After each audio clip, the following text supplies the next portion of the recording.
በእነዚህ በሶስት ምክንያቶች ነው ሰዎች የሚጠሏችሁ። ሶስተኛው በጣም አስቂኝ ነው። አንደኛ ከናንተ የሆነ ነገር ፈልገው ያጡ እንደሆነ። እንደናንተ የሚጠሉት ሰው የለም ስላችሁ።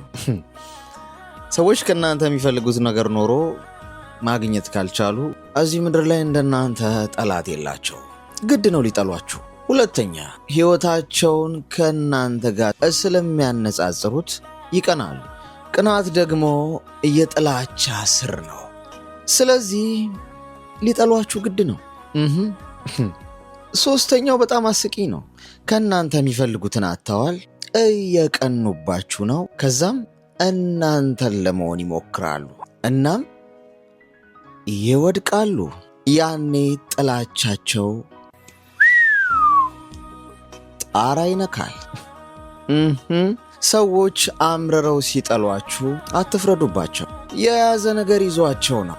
ምንጊዜም ቢሆን በሰዎች የሚጠሉ ሰዎች የተሻሉ ናቸው።